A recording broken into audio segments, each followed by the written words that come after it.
Bonjour à tous, et je commence bien sûr par vous souhaiter une belle et heureuse année 2026. À mes clients, à mon équipe, à toute ma communauté de followers, plein de bonnes choses surtout, du succès. On va commencer cette année avec un sujet qui est en train de faire grand bruit dans les couloirs des tribunaux espagnols. Il se fait qu'une vieille dame espagnole, propriétaire d'un bien squatté depuis maintenant 2 ans, pas locataire mauvais payeur, squatté. Donc des individus qui ont forcé la porte, qui ont changé la serrure et qui se sont auto-déclarés chez eux, qui ont décrété que c'était leur bien, ma foi, pour leurs beaux yeux. Cette dame n'arrive pas à récupérer son bien. Pourquoi? Parce que à chaque fois que d'abord, lorsque la police a été sollicitée, ces personnes-là ont déclaré que ils étaient là depuis plus de 48 heures et que, ma foi, on leur avait loué le bien, qu'il y avait eu un contrat verbal et que c'était comme ça. Je précise pas la nationalité ou l'ethnie de ces personnes, hein, ce n'est pas la peine. Bon, ce serait pas utile, hein, ça ne ferait que jeter de l'huile sur le feu des statistiques, mais enfin, il se fait que ce sont des gens qui ont un pays, hein, des étrangers qui ont un pays dans lequel ils sont, parce on a fait une recherche, et un pays dans lequel ils ont une belle propriété, donc ils pourraient tout à fait y retourner. Bon, bah écoutez, ils n'ont pas de travail ici, vivent de l'aide sociale. Donc la police, évidemment, a expliqué à la vieille dame qu'il fallait qu'elle mette une procédure judiciaire, laquelle procédure judiciaire est en cours. Quand je dis qu'elle est en cours, c'est qu'en réalité, ils ont obtenu un jugement de première instance qui a ordonné l'expulsion de ces personnes. Ces personnes ont fait appel. L'appel est suspensif. Alors, ce qu'il y a de terrible, c'est que quand vous êtes mauvais payeur, bon, vous allez me dire c'est normal. Si jamais vous avez un jugement de première instance qui vous condamne à payer, disant c'est vous payez et le contrat est déclaré résolu et vous devez quitter les lieux. Si vous voulez faire appel du jugement, la première chose que vous devez faire pour que l'appel soit reçu par la Chambre des requêtes, l'équivalent de la Chambre des requêtes, de l'audience provinciale en Espagne, c'est de consigner les sommes qui sont dues. Ce qui est normal. De consigner ce à quoi vous avez été condamné à payer. Ce qui est la même chose en France d'ailleurs. En Espagne, ça n'existait pas. Et puis, le Partido Popular a fait introduire cette mesure justement sur le modèle français. Donc, si vous êtes condamné au paiement d'une dette locative et que vous voulez faire appel du jugement, la première chose que vous devez faire, c'est à titre de caution de fianza, régler ces sommes qui sont consignées, soit vous les réglez au propriétaire, soit, c'est le plus probable, vous consignez sur un compte du ministère de la Justice les sommes auxquelles vous avez été condamné, au paiement desquelles vous avez été condamné. Il ne faut pas confondre d'ailleurs avec ce qu'on appelle la Enarración del Desahucio, qui est l'article 22.4 de la Ley de Enjuiciamiento Civil, l'équivalent espagnol du code de procédure civile. Et là, c'est au moment où vous êtes assigné, donc où une procédure d'expulsion est engagée pour défaut de paiement des loyers, vous payez l'intégralité de ce que vous devez et vous stoppez. Voilà, la procédure est stoppée. Voilà, vous pouvez le faire une fois. Vous avez droit à une fois par bail. Donc, bon, voilà, c'est pas ça. Bon. Là, c'était une expulsion sans droit ni titre. Donc, ces personnes ont été déclarées sans droit ni titre, ont eu une expulsion. On fait appel, l'appel est suspensif. Et quelle somme leur a-t-il été demandé de consigner? 0. Voilà. Aussi absurde que ça puisse paraître. Vous avez un bail, vous cessez de payer, on vous condamne au paiement des sommes, vous voulez faire appel, vous consignez, ce qui est normal, tout à fait normal. Vous êtes sans droit ni titre parce que vous avez forcé la porte, on vous condamne à déguerpir, vous faites un appel qui est suspensif, eh ben vous êtes condamné à consigner 0. Bon. Et puis comptez pas sur l'exécution provisoire, parce que par définition, on va pas vous mettre dehors, et puis après vous réintégrer si jamais un grand appel a firmé le jugement. Allez savoir, il est rare que les juges d'appel déjugent un jugement donnant lieu à expulsion, mais enfin bon. Ah oui. Donc cette vieille dame s'est retrouvée avec ses yeux pour pleurer, avec un beau joli jugement sur papier, ah oui, et c'est tout, et ses yeux pour pleurer. Aujourd'hui, cette dame attaque l'État espagnol en justice. Elle réclame 40 000 euros au titre des loyers impayés et le double au titre du préjudice moral, qu'on appelle le desasosiego. Ben oui. Ça paraît logique. Parce que quand vous avez, et je m'excuse, un législatif à la con, quand vous avez un gouvernement, j'ai pas l'habitude je n'ai l'habitude ici ni de verser des larmes de crocodile pour les squatteurs, ni de dire du bien de la gauche. Hein. Donc le gouvernement de gauche de Pedro Sánchez est hautement critiquable, bien sûr. Mais ce dont on peut s'étonner, c'est que la droite, finalement, dans les communautés autonomes où la droite est au pouvoir, que la droite ne contrecarre pas, si vous voulez, ce phénomène. Alors bon, le système judiciaire, c'est au niveau national, me direz-vous. Hein, oui, enfin bon, je constate que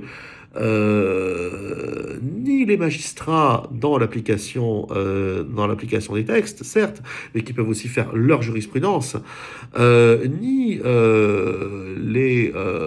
l'opposition politique qui existe, hein, qui est présente et qui est relativement puissante, hein, n'œuvre à guérir le mal. Alors, il y a quand même une chose, on parlait des squats. Bon, le squat est un délit. Usurpación de propiedad, c'est une usurpation de propriété, c'est un délit.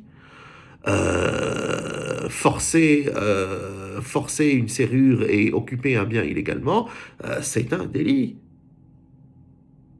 Voilà. Atteinte au bien, usurpation de propriété, ce sont des délits. Donc, non seulement on peut poursuivre sur le plan pénal, chose qui ne se fait pratiquement jamais en Espagne, mais sur le plan pénal, pour le coup, quand vous êtes renvoyé en correctionnel, on peut vous demander, c'est l'alinéa 4 de l'article 779-2 de la Ley de Enjuiciamiento Criminal, l'équivalent espagnol du code pénal, et l'article 592 de ce même code pénal, on peut vous demander tout à fait de constituer une caution, la fianza pénale.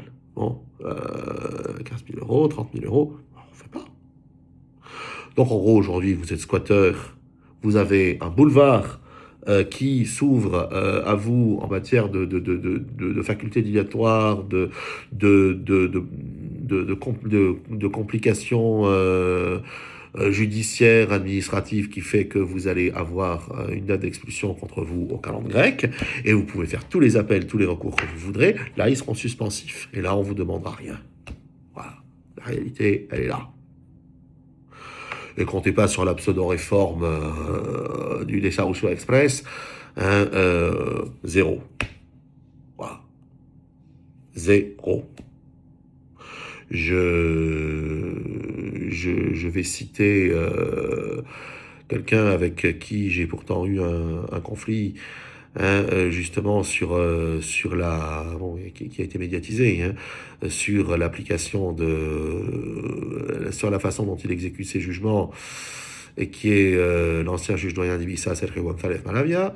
Pour le coup, il a fait un article au printemps dernier qui est tout à fait juste et sensé, qui est un très bon article. Là, je rends à César ce qui appartient à Jules, hein, en expliquant que cette loi sur les Desarrollo Express avait vocation à avoir une portée nulle. Effectivement, on le voit au bout d'un peu moins d'un an, sa portée est nulle. 0. Voilà. On en est. Là-dessus, ce magistrat a fait un très bon papier. C'est un peu dommage qu'il que la façon dont il exécute ses jugements n'aille pas dans ce sens-là. Toujours, en tout cas. En tout cas, pas avec moi. Bon, c'est comme ça.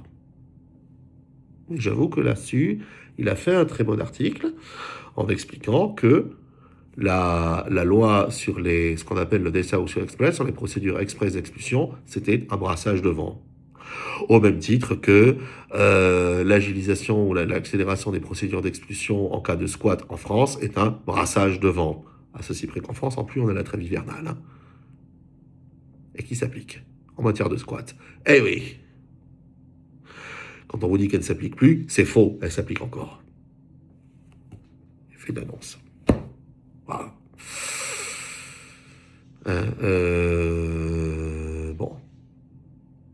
Quelqu'un à qui j'ai aussi beaucoup de reproches à faire, parce que, bon, Monsieur Darmanin, Monsieur le garde des Sceaux, j'ai à peu près autant de reproches à vous faire sur la façon dont vous menez votre portefeuille ministériel que vis-à-vis de votre prédécesseur, Monsieur Dupond-Moretti. Voilà. En gros, il n'y en a pas un pour acheter l'autre. Je vous le dis comme je le pense. Et par contre, quand vous avez dénoncé, effectivement, la portée zéro de la réforme d'agilisation, on va dire, et de simplification des mesures d'expulsion anti-squat, oui, je suis d'accord avec vous. La portée est de zéro. Voilà. Donc on va se poser la question aujourd'hui de savoir quelle est la responsabilité d'un État qui n'agit pas. Alors là, c'est vrai que la démarche paraît assez novatrice. Ici, chez Trébuchet-Loyers, on a un cas aussi. On a attaqué la responsabilité de l'État espagnol pour défaut de diligence. On a un cas aussi. Donc, si vous êtes dans cette situation-là, n'hésitez pas. Osez, franchissez le pas d'aller chercher la responsabilité de l'État et on sera avec vous. Et plus nos forces seront unies, plus les tribunaux seront forcés de faire jurisprudence en ce sens-là. Parce que là, pour le coup, l'administration de justice est jugée partie. Hein.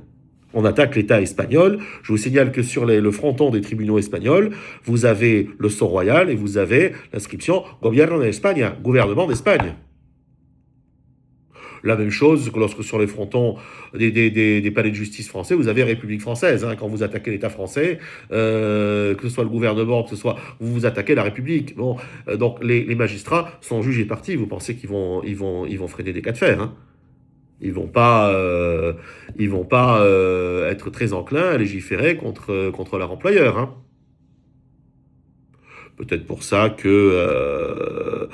peut-être pour ça que le différend dont je vous parlais tout à l'heure à Ibiza s'est enlisé comme il s'est enlisé. Hein. Je ne sais pas. Ce que je remarque, c'est que les magistrats disent blanc et font noir. Bon. Mais que ce soit en Espagne comme en France. Hein. Moi, j'ai eu ce cas-là qui a été médiatisé. Oui, j'ai eu mais la réalité, c'est que la tendance s'inscrit dans malheureusement dans quelque chose qui apparaît comme étant inextricable et qui fait que les magistrats refusent de reconnaître la responsabilité de l'État, même lorsqu'elle saute aux yeux. Et je ne parle pas des magistrats administratifs. Les magistrats judiciaires, c'est la même chose. Donc, unissez vos forces, osez dénoncer l'absurdité, l'incongruité de cette politique ultra-protectrice de gens qui sont des délinquants en puissance, les squatteurs, et franchissez le pas d'aller chercher la responsabilité de ceux qui, aujourd'hui, vous mettent des bâtons dans les roues. Voilà. Et ceux qui, aujourd'hui, vous mettent des bâtons dans les roues, ce sont les législateurs, ce sont les exécutifs, ce sont les magistrats. Oui, messieurs les magistrats, vous mettez des bâtons dans les roues. Vous mettez des bâtons dans les roues des justiciables et de ceux que pourtant vous consacrez, de ceux que vos jugements consacrent comme victimes. Parce que, à l'heure d'exécuter vos jugements, il n'y a plus personne. Et je vous le dis clairement, messieurs les magistrats, c'est inadmissible. Et je continuerai à dénoncer cette absurdité, ne vous en déplaise. En deçà et au-delà des Pyrénées. Fin de la séance. Je vous retrouve la semaine prochaine. On repart sur les chapeaux de roue. Portez-vous bien.